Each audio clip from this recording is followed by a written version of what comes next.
Di Indonesia, Talk Fusion dibawa oleh pengusaha asal Surabaya yang juga menjadi anggota Talk Fusion di Amerika Serikat. Sejak diperkenalkan ke tanah air, Talk Fusion diperkirakan telah menjaring ratusan ribu nasabah dari beragam kalangan.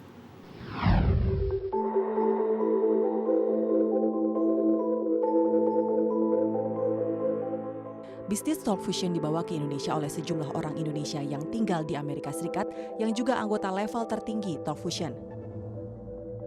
Kesuksesan para anggota Talk Fusion itu dibawa ke Indonesia dan berpusat di Surabaya, Jawa Timur. Sama seperti pola di Amerika Serikat, dalam setiap agendanya, petinggi anggota Talk Fusion Indonesia juga menampilkan hasil kesuksesan mereka di sejumlah hotel. Dalam surat penghentian kegiatan usaha dari OJK yang ditujukan ke pengurus Talk Fusion Indonesia, tertulis alamat kantor Talk Fusion yang berada di sebuah ruko di Kuta Surabaya, Jawa Timur. Tim NSI mencoba menyambangi ruko yang dipakai perusahaan dengan bisnis puluhan miliar rupiah itu. Namun sayang, ruko itu kosong dan tak berpenghuni.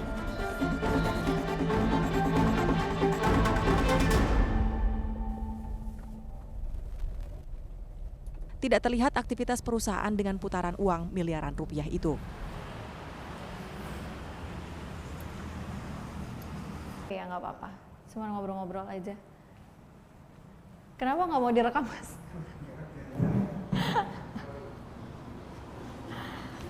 Sih ya. Ini Masnya sebagai apa di sini? Saya jadi multimedia ya. Multimedia. Oh, oke. Ini mulai beroperasional kapan yang di Surabaya? Yang di Surabaya, saya baru loh. Baru. Iya. Oh iya,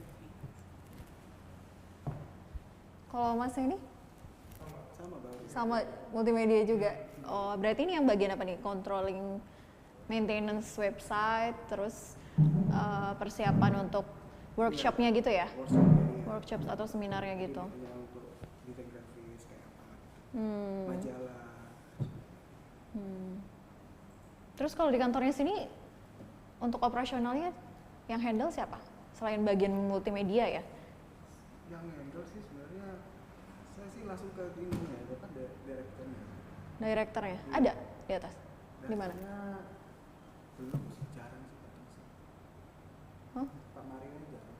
Pak Mario, Pak Marcel. Pak Mario sama Pak Marcel. Iya. Kadang-kadang aja cuma ngecek gitu. Hmm. Ngecek apa gitu, internet atau Tapi setiap hari di sini, kadang-kadang dong. kadang-kadang. Nggak ada ini sama sekali ya? Berarti nggak ada yang operasional kayak karyawan tetap yang selalu ada di kantor. Maksudnya even selain kalian gitu yang dari multimedianya. Iya.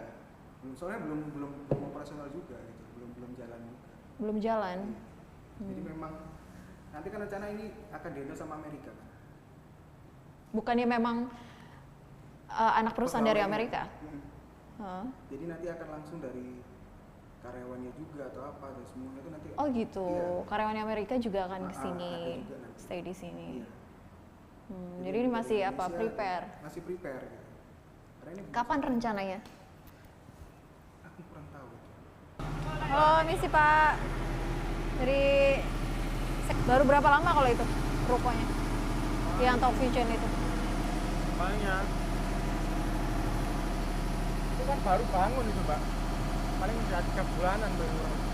Meski tak menemukan pihak Talk Fusion Indonesia, NSI mencoba menghubungi salah satu anggota Talk Fusion Indonesia level Diamond. Dalam percakapan via sosmed, salah satu anggota level Diamond Talk Fusion itu membantah kalau ia membawa bisnis Talk Fusion asal Amerika Serikat itu ke Indonesia. Setelah menelusuri keberadaan anggota level Diamond, NSI akhirnya mendapatkan kontak dengan operasional manajer Talk Fusion Indonesia. Setelah menelusuri keberadaan anggota level Diamond, NSI akhirnya mendapatkan kontak dengan operasional manajer Talk Fusion Indonesia yang berada di Jakarta.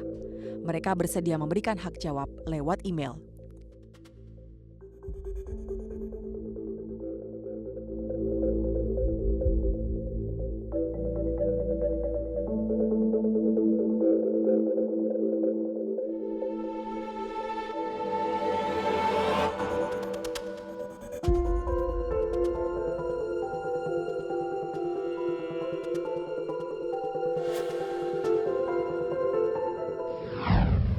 Kami lanjutkan kembali dialog bersama dengan dua narasumber kami. Pak Aziz, tadi Anda mengatakan bahwa ada kerugian yang dialami semenjak rilis OJK itu disampaikan bahwa Talkfusion ini merupakan investasi bodong. Kerugian seperti apa Pak persisnya? Pertama yaitu tadi ya, kerugiannya kami sudah menanamkan modal lah, karena kami dianggap sebagai business owner, pemilik dari itu.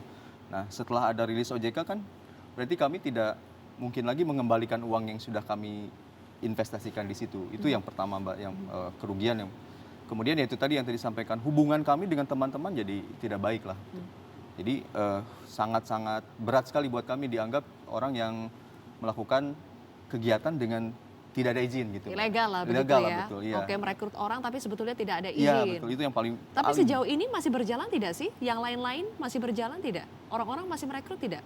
Sejak kami melaporkan ke OJK Jawa Barat, kemudian ke SWI, SWI sudah merilis bahwa ini tidak boleh melakukan kegiatan sampai ada izin.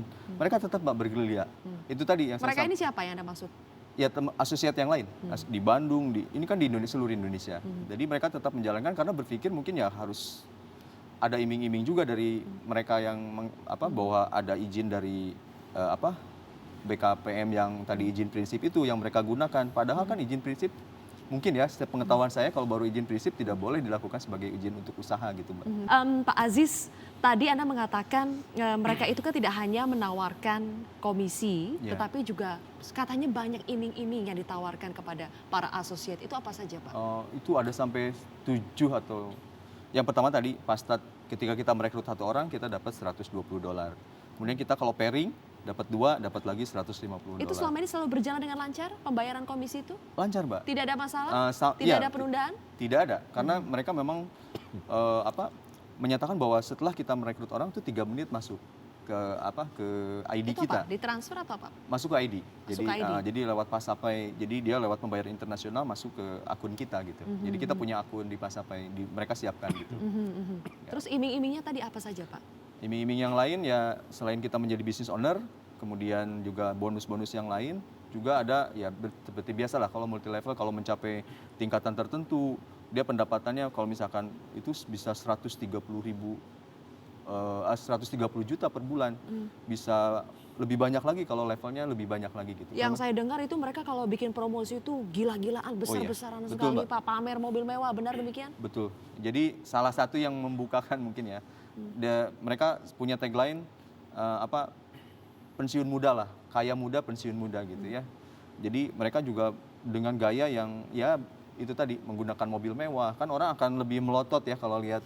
Kalau kita punya rumah di mana gitu kan nggak bisa dibawa-bawa, tapi kalau mobil kan bisa dibawa. Itu yang mereka sampaikan. Sehingga orang mindsetnya itu tadi, ketika kita jadi business owner, itu tadi yang didapatkan gitu Mbak. Pendapatan-pendapatan seperti itu.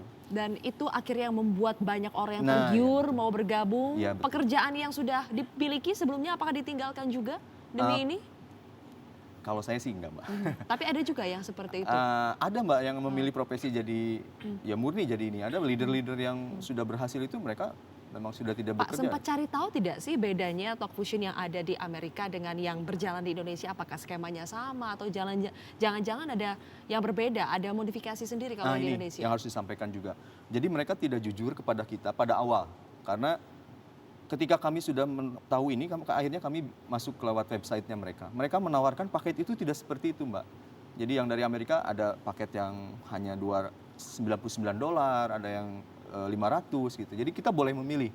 Nah yang jadi masalah ketika dibawa ke Indonesia oleh orang yang tadi disebutkan di depan dengan melalui Fitras, itu mereka datang ke Indonesia kemudian membuat skema, mereka juga membuat daftar harga sendiri. Kalau mau transfer itu harganya harga patokan mereka dengan alasan bahwa ini ada dolarnya naik lah sekian. Jadi mereka bikin paket, bikin harga sendiri. Iya betul. Oke, kita akan tampilkan grafisnya. Ini adalah paket investasi Talkfusion ini ya. Video email plus newsletter $270 per tahun atau $25 per bulan. Ini yang paling dasar, Mbak. Ini yang paling dasar.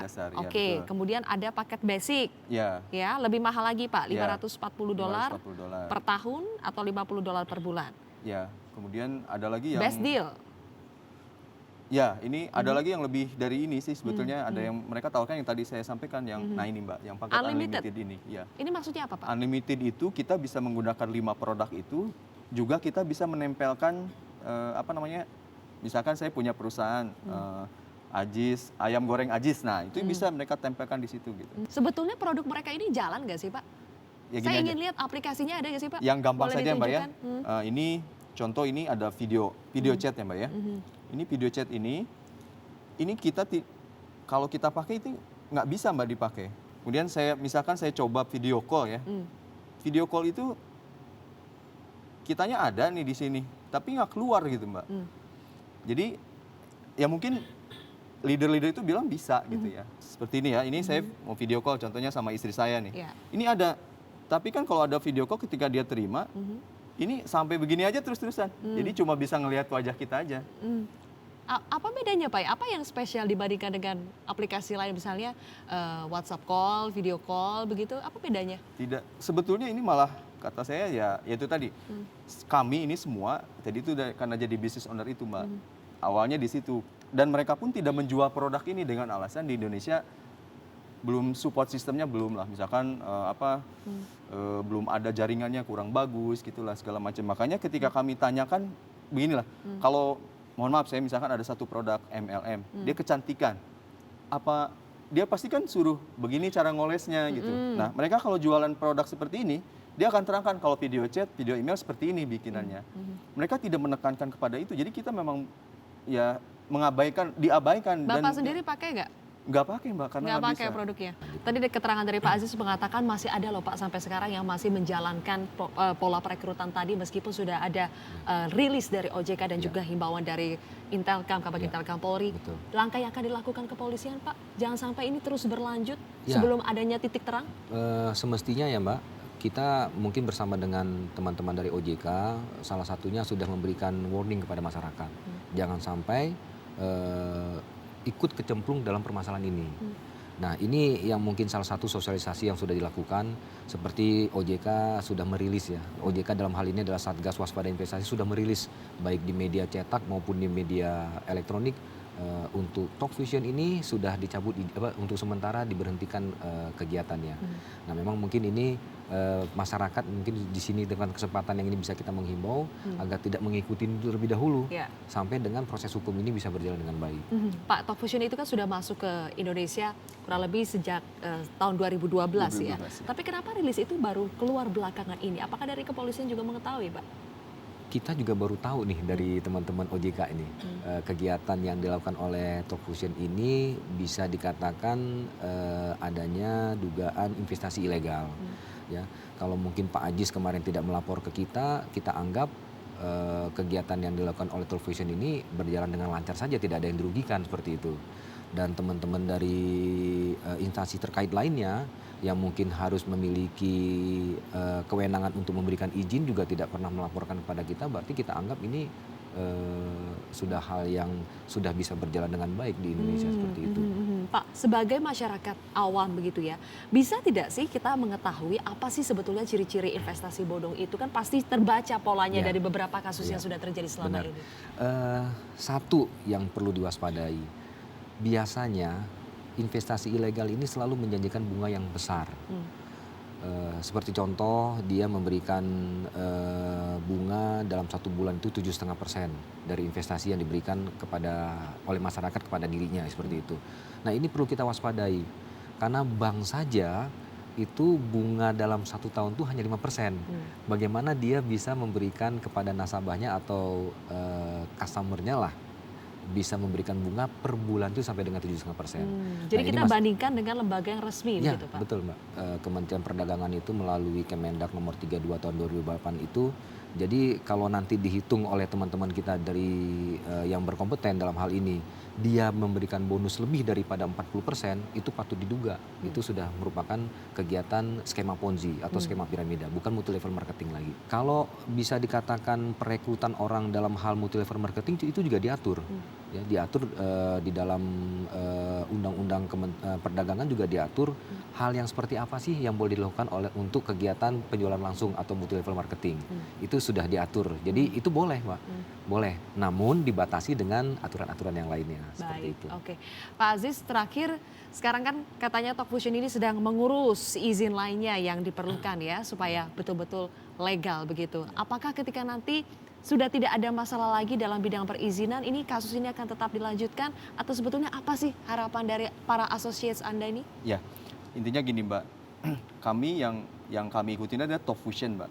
Nah yang mereka membuat izin sekarang adalah Top Fusion Indonesia. Itu silahkan ya, itu kan izin mereka. Tapi kalau kami pribadi tidak akan mengikuti ini lagi karena dengan skema future plan yang seperti ini ya kita tidak bisa lagi seperti mengikutinya gitu ya. Mengenai yang tadi dia memasukkan izin lagi sebagai Top Fusion Indonesia itu kan lain hal. Selama ini Anda tahu Top Fusion namanya apa? Bukan Top Fusion Mbak. Indonesia? Yang dirilis di ini pun tidak ada Top Fusion Indonesia. Ya, jadi hanya Top Fusion saja yang dituliskan. Jadi mereka tidak menyebutkan bahwa Top Fusion Indonesia, Top Fusion KMA nih. Kalau ini dilihat Top Fusion KMA. Jadi kalau mereka jadi berganti baju, mohon maaf ya, istilahnya berganti baju Top Fusion Indonesia ya mangga silakan, itu kan hak setiap warga negara untuk punya usaha di Indonesia yang legal. Tapi jangan lupa proses hukum itu kan tidak berlaku surut gitu. Kami kan dirugikan pada saat Top Fusion, bukan saat Top Fusion Indonesia ini gitu. Jadi kami kan warga negara yang sudah mematuhi aturan bahwa kami tidak boleh menjalankan usaha tanpa ada izin. Sudah kami lakukan. Nah, ini perlindungannya kami minta gitu. Sekarang saya mohon maaf nih, saya mengawal ini sampai saya kirim surat ke Pak Jokowi. Ya, saya sudah kirimkan ke Kementerian Perdagangan. Saya sudah kirimkan ke Pak Kapolri. Saya minta untuk backup ini karena apa ya? Ya kami juga dengan maju ini di luar sana banyak orang yang tidak suka, Mbak. Karena artinya apa yang mereka lakukan saat ini kan menjadi ya mohon maaf ya, menjadi terhambat. Tapi kami berprinsip pada yang tadi itu setiap di sini di poin yang terakhir ke poin keempat menghimbau kepada masyarakat yang menjadi korban untuk melaporkan kepada pihak kepolisian. Itu sudah kami lakukan. Oke, kita nantikan bagaimana perkembangan dari kasus ini. Mudah-mudahan dalam waktu dekat akan segera ada titik terang ya. Terima kasih Baik, Pak Aziz dan juga Pak Auli atas waktunya bersama kami. Pemirsa, meski mengklaim mendapatkan izin usaha di Indonesia, investasi Top Fusion justru dihentikan OJK. Apa alasan OJK menghentikan investasi dengan ratusan ribu nasabah itu? NSI akan segera kembali.